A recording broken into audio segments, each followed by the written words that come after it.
Merhabalar hanımefendiler, beyefendiler. Helldivers ile ilgili hikaye anlatımına dair videodan sonra bu video ile de o zamandan bu zamana kadar neler olduğundan kısaca bahsedeceğim. Öncelikle şunu söylemek istiyorum. Oyun Salı günü Xbox'a geldikten sonra anlık oyuncu sayısının 500 bini geçtiğini önceki videomda yanlışlıkla söylemiştim. Ama gerçekten de anlık oyuncu sayısı 500 bini geçmiş. Bu muazzam bir rakam. Yani yarım milyon insan oyunu aynı anda oynadı. Oyun ilk çıktığında bile 450 bin rakamına ancak ulaşılabilmişti. Şimdi ise rekor daha da ileri bir sayı. Bu şekilde oyunun gerçekten de mükemmel olduğu bir kez daha ispatlanmış oldu. Bir de bir arkadaşım anlık oyuncu sayısı 500 bin olursa oyuna başlayacağını söylemişti. Evet, kendisine bir zahmet savaş alanına bekliyorum. Gelelim videonun konusuna. En son Ora Rock'ta Jurassic Park vari bir park olarak Treni Park'ın kurulduğundan bahsetmiştim. Ancak bu park yaşanan teknik arıza sebebiyle içerisinde bulunan termitlerin istilasına uğradı. Helldiver bu parkı ve gezegeni kurtarmak için görevlendirildi. Ancak üç cepheden de yoğun saldırıların gelmesi sebebiyle Helldivers'ın çabaları yetersiz kaldı. Treni Park yok edildi ve gezegen de kaybedildi. Buradan kaçan mutasyona uğramış terminit sürüleri süper dünyanın kontrolünde bulunan gezegenleri işgal etmeye başladı. Bu sırada 1 milyar Illuminate'in yok edilmesiyle görev tamamlandı ve Illuminate saldırıları son buldu. Neyse ki Illuminate yeni kurulan yüksek güvenlikli şehir olan New York'in bulunduğu Fort Sanctuary isimli gezegene saldıramadan durduruldu. Yani şurası.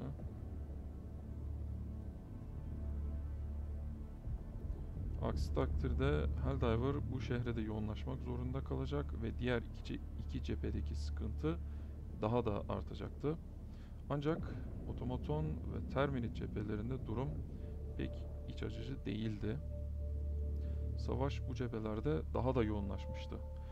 Süper Dünya Komutanlığı birçok stratejimi hem Xbox oyuncularına tanıtmak hem de savaşlarda yardımcı olması amacıyla tüm destroyer'larda ekstra olarak aktifleştirdi. Size kısaca o stratejemleri göstereyim.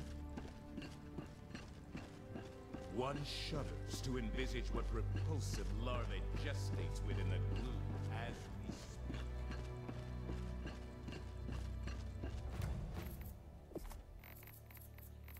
Shield Generator Pack.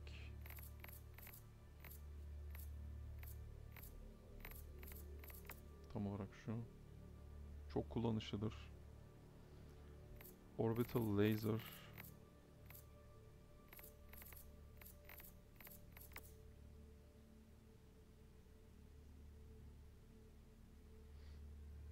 Stalwart.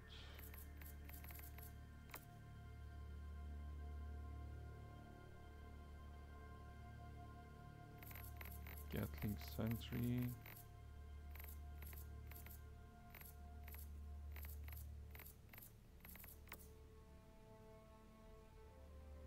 Orbital Napalm Barrage.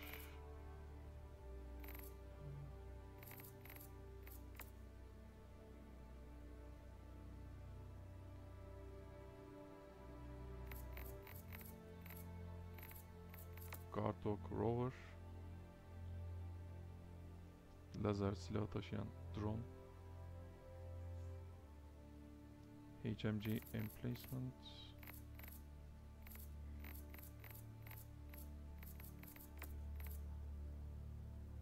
Robotlara karşı özellikle mükemmel bir silah. Ve Tesla Tower. Önüne gelen her şeyi kızartan. Aslında en çok kullanılan stratejemleri aktifleştirdiler.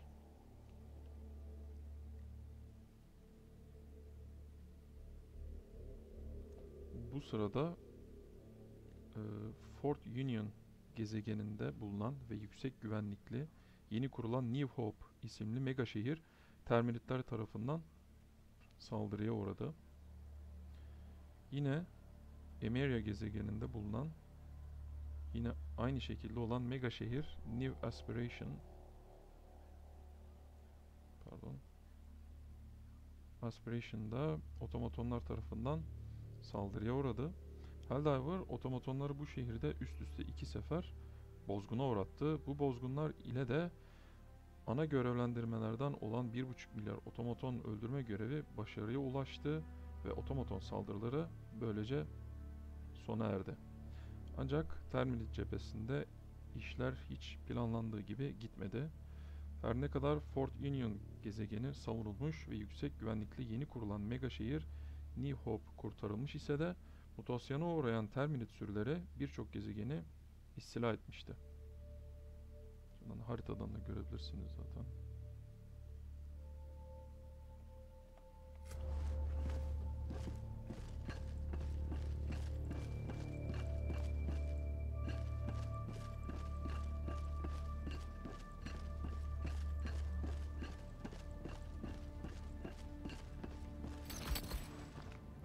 Maalesef stratejik hatalar yüzünden birçok gezegen kaybedildi.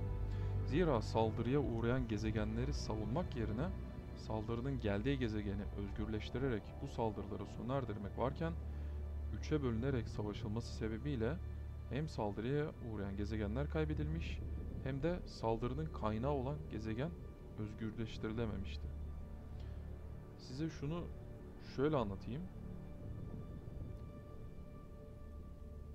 Terminit kontrolünde olan Terek gezegeninden Asterra ve Sirius gezegenlerine eş zamanlı saldırı başlamıştı.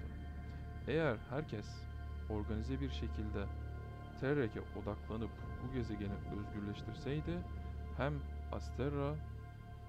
Asterra'ya hem de Sirius'a yapılan saldırılar sona erecek hem de Terek özgürleştirilerek bir gezegen kurtarılacaktı. Ancak aynı anda hem Terek özgürleştirilmeye hem de Astera'daki Sirius'taki saldırılara karşı savunma yapıldığı için birlikler 3'e bölündüğünden bu 3 gezegeni de kaybettik ve Terminit istilasının önü kesilemediğinden istilaların devam gelerek daha çok gezegen kaybettik. En son buraya kadar geldiler. Bu oyunda tek başına hareket etmemek, birlikte ve stratejik bir şekilde organize olarak hareket etmek bu sebeple inanılmaz önemli. Dönelim konumuza.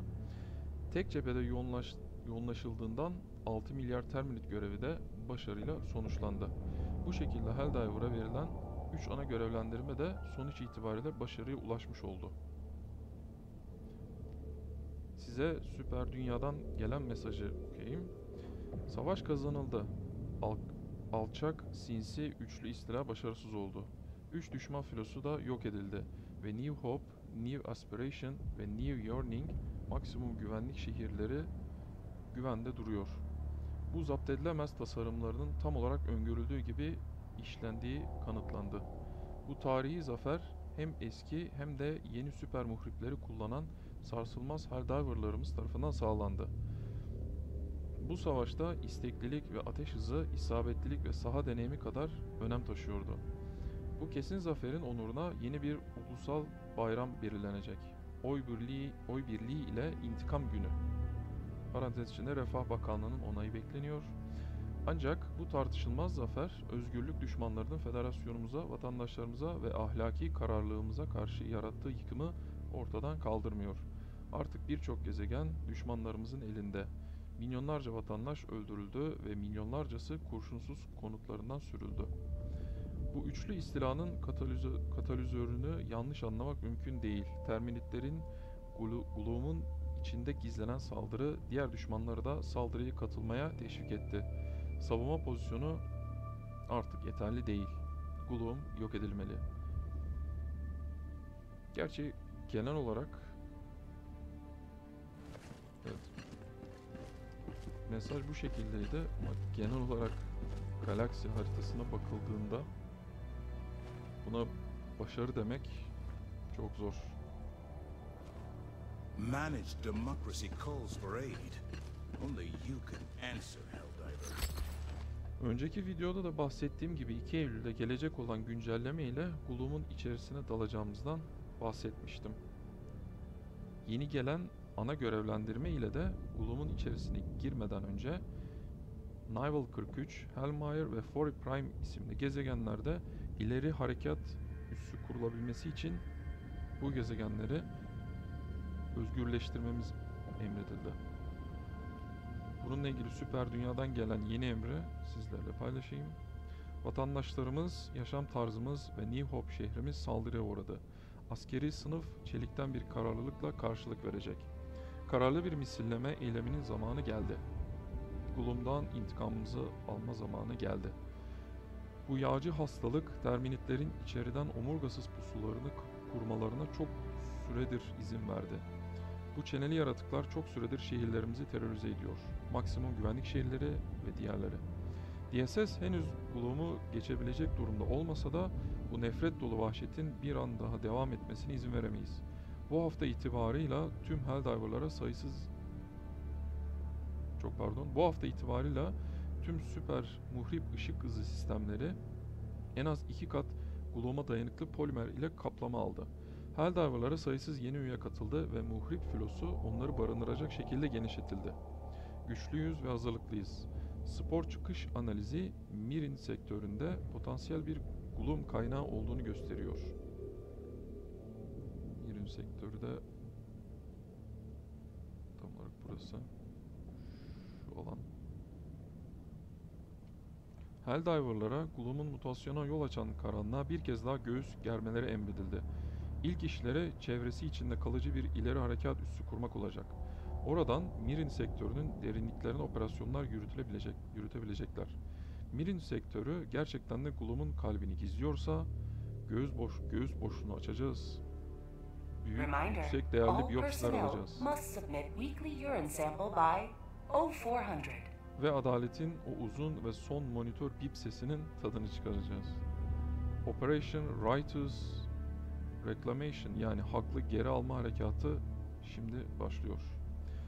Bakalım bu görevi başarıyla sonuçlandırabilecek miyiz? İşimiz gerçekten çok zor. İkinci Galaktik Savaş tüm şiddetiyle devam ediyor. Bu zamana kadar neler olduğunu öğrenmek istiyorsanız bir önceki videomu izleyebilirsiniz. Siz de bu savaşın bir parçası olmak istiyorsanız kanalıma abone olmayı, videolarımı beğenmeyi ve bildirimleri açmayı unutmayın. Bir sonraki videoda görüşmek üzere. Kendinize iyi bakın. Hoşça kalın. Demokrasi sizinle olsun.